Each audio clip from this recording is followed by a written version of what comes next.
السلام علیکم ورحمۃ اللہ وبرکاتہ۔ سورۃ النساء آیت نمبر 15۔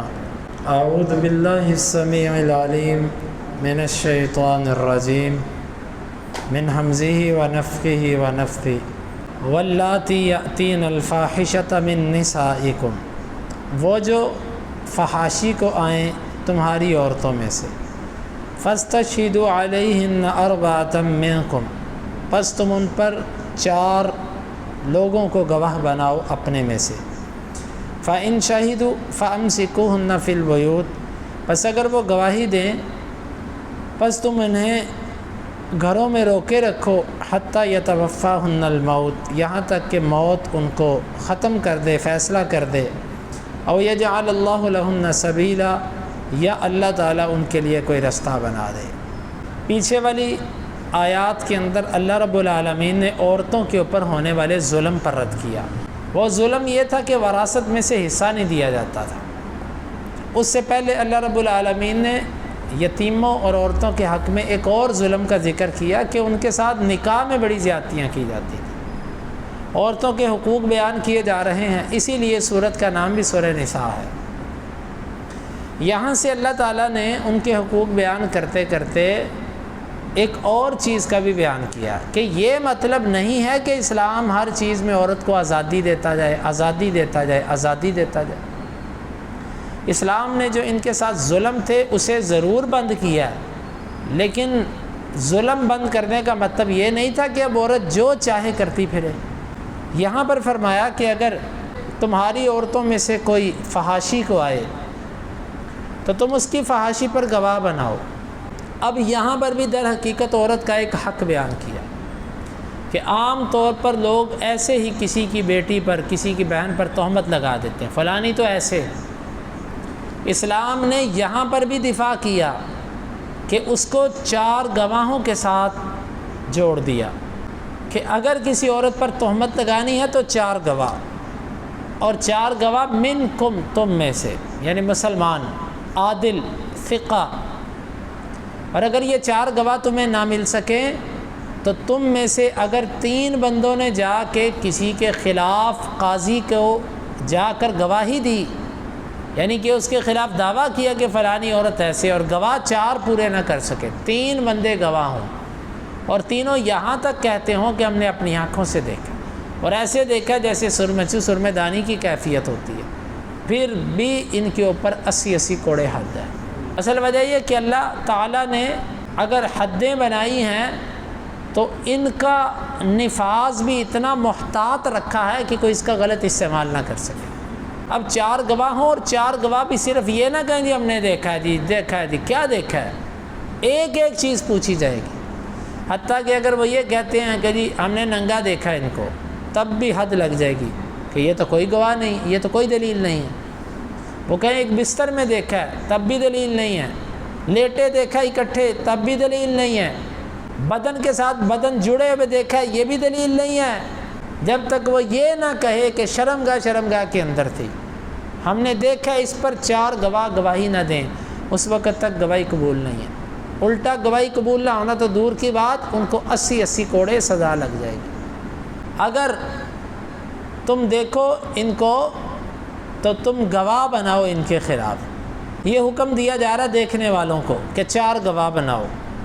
اب 4 گواہ یوں اکٹھے کرنا آسان تو نہیں ہے، یعنی اب یوں ہی کہہ لیجئے کہ اسلام نے حد الوسع اس معاملے کو چھپانے کی کوشش کی ہے، کیونکہ جب ایک شخص متعین ہو جاتا ہے نا کسی معاشرے کے اندر کہ فلاں بندہ ایسا ہے، پھر ہر برائی والا اس کی طرف رخ کرتا ہے اور وہ اس کی طرف جانے کی کوشش کرتا ہے۔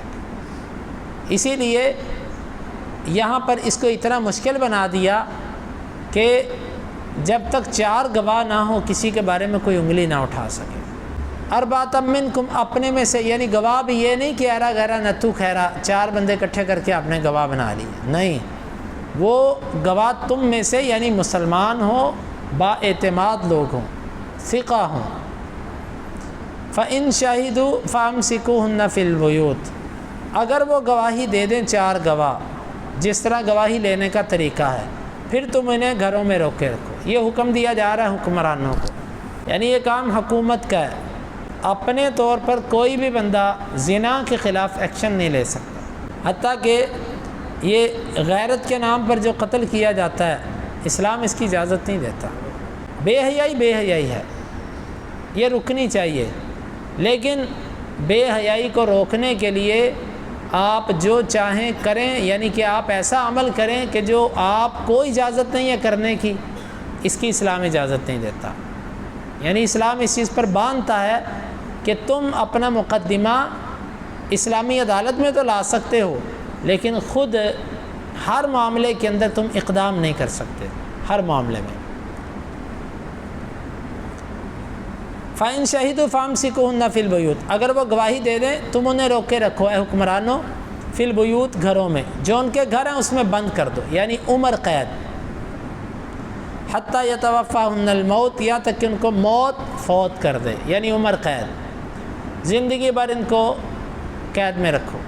اتنی بری چیز ہے زنا، فحاشی، اسلام کہتا ہے ایسوں کو زندگی بھر قید کر دو، او یجعل اللہ لہن سبیلا، یا اللہ ان کے لیے کوئی رستہ بنا دے، یا تو اتنی دیر روکے رکھو کہ ان کو موت آ جائے، یا پھر اللہ تعالیٰ ان کے لیے جب تک کوئی اور رستہ نہ بنا دے اس وقت تک تم ان کو گھروں میں روکے رکھو۔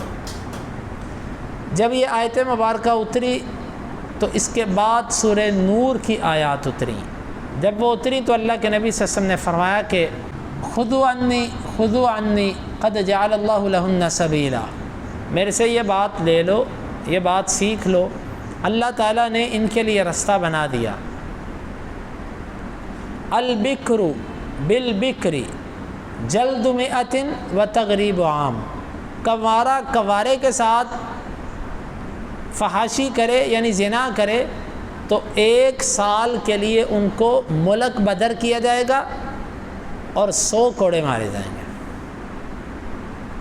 اور دوسرا والثیب بالثیب، اور اگر شادی شدہ کے ساتھ کرے، یعنی ایک شادی شدہ ہو دوسرے کے ساتھ کرے، تو اگر دونوں شادی شدہ تو دونوں، اگر ایک شادی شدہ تو ایک، اس کے لیے کیا ہے؟ حدیث کے لفظ یہ ہیں جلد مئۃ والرجم، 100 کوڑے لگائے جائیں گے اور رجم کیا جائے گا۔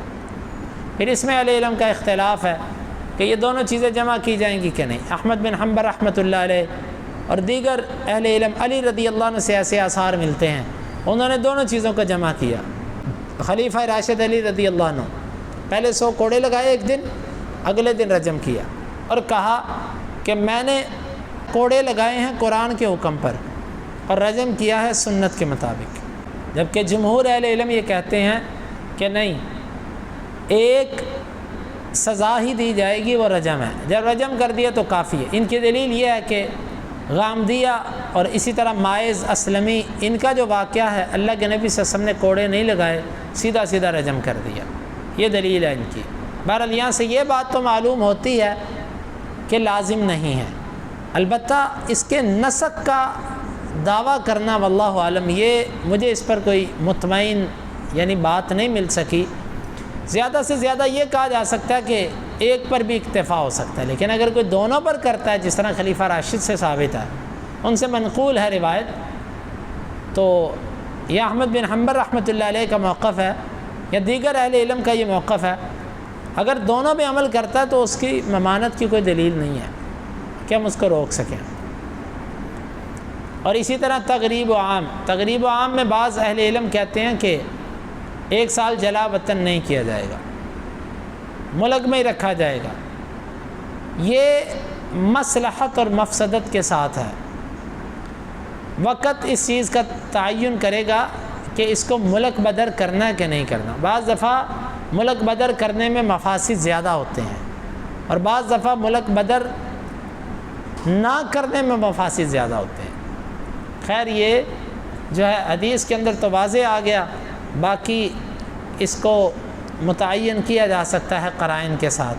ملک بدر یا ملک سے بدر تو کر دیا لیکن کسی اور جیل کے اندر، تاکہ عام معاشرے کے اندر بھی خرابی نہ پیدا کر سکے، یہ موقع پر ہی دیکھا جا سکتا ہے۔ تو بہرحال شروع اسلام کے اندر یہ حکم تھا وہ ایک مدت تک تھا، اس کے بعد اللہ تعالیٰ نے وہ حکم جاری کر دیا جو زانیہ کے لیے بنایا گیا، زانی کے لیے بنایا گیا۔ اللہ رب العالمین سے دعا ہے اللہ تعالیٰ ہمیں اس آیت مبارکہ کو سمجھنے کی اور قرآن و سنت پر عمل کرنے کی توفیق عطا فرمائے۔